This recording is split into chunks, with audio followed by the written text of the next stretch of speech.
Good morning, fourth grade. So today we're going to be continuing 7.2, which is about number lines and comparing fractions. So if you look at your assignment for today, you guys are going to be working on pages 253 and 254 in your math workbooks. So the first part is going to be fractions and benchmarks. And a benchmark is something that you can use to compare numbers to. So if you look here, you want to decide if each fractions, you're going to decide if all of these fractions down here, if they're closer to 0 or closer to 1. So you'll write closer to 0 or closer to 1. So if I look at 1/4, so here I have 1/4 written. And now I also am looking at my number line.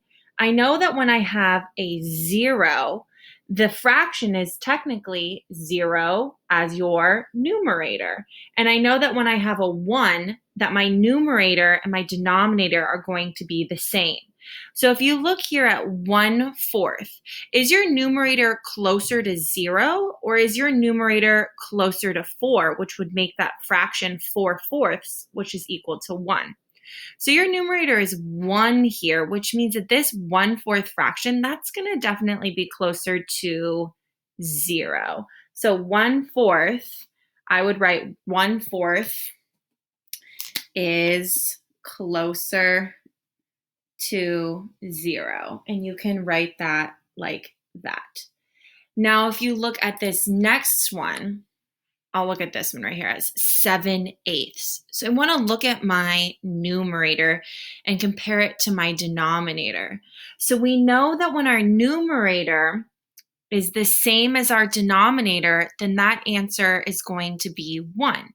So if I were to look at 7/8 and I were to think about what would it be in order for it to be equal to 1 whole? Well, I know that when my numerator and my denominator are the same, it's going to be equal to 1 whole. So 8/8 is equal to 1 whole. Now let's look at 7/8. Is 7/8 pretty close to 8/8?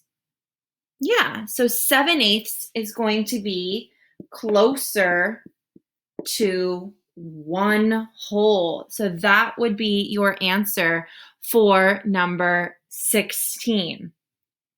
I want you guys to try these ones here as well, where we're going to be comparing the statements. And we did this before we went to distance learning. We started to talk about how we can compare fractions. So if I look at this, and we use the strategy called cross multiplying. So we're going to go over that really quickly so that you guys can do this on your own.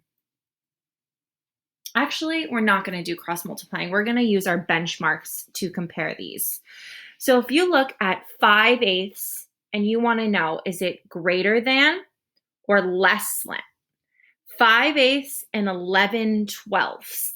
So if I look at 5/8, I know that the whole number here, 1 whole, is going to be 8/8. And I know that for this one, 1 whole would be 12/12. So if I look, 11/12 is pretty close to 1 whole of 12/12, whereas 5/8, that's a far bit ways away from 8/8.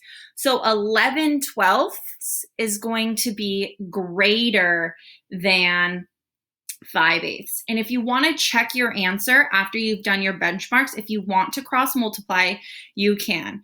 And I can give you guys a reminder on how to do that. Remember, you go top to bottom and you multiply. 11 times 8 is 88. And then you go top to bottom. 5 times 12 is